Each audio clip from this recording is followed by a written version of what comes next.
Alright, so I'm going to show you guys a little bit better of what I mean by height. I know the last video showed you, but it stopped. So I'm going to show you just a better view of it, of how high too high is and what the right height would be. Alright, so we can see that over here, this area right here is a lot higher. This is the area where I kind of forgot to cut, so it's a lot higher. This is too high. Everything that's right here is too high, and that's way above 4 inches. Anything that's over here is way too high. But when you start getting down, you'll start to notice that it starts to get a little bit better, right? And this over here is what you want. This is how the height that you want it is over here.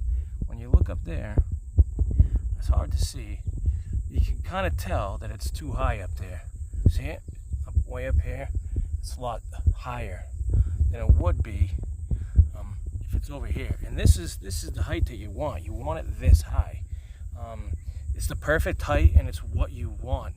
When you start going below 4, get 3.5, which is fine, and 3, but anything below that, I mean, my hand's in here, and this is how deep it is. Imagine if you're cutting that shorter.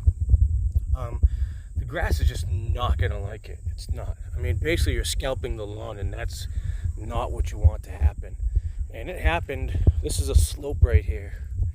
It slopes up, and usually when it cut it, this area usually kind of gets scalped a little bit, and that's what will happen when you cut it short. It will get a little brown and nasty, and you just want to keep it at a height, so in case it does get scalped or something does happen, you're not going to regret this, regret it. You know what I mean?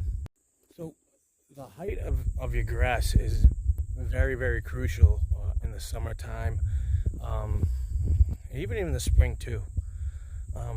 But the spring and the fall, you're going to be cutting a lot more because it's always thriving. It's ready to go. You got the fertilizer down.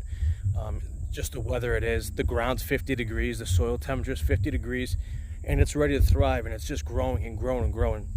And that's why it always looks so much greener during those times, because it's cooler, the weather, it's just coming out of dormancy, and it's ready to go, and it looks amazing. And then as it starts progressing more, and you're getting into July, then into August, and hotter, then it starts to pull itself back, stops growing, and if it doesn't get the water that it needs, it's going to go dormant. And when it gets dormant, it's just not going to grow. It's going to stop. It doesn't want to grow. And then once the summer passes by and it starts to go back to September, it starts to grow again. And it's the same thing as the spring and the fall.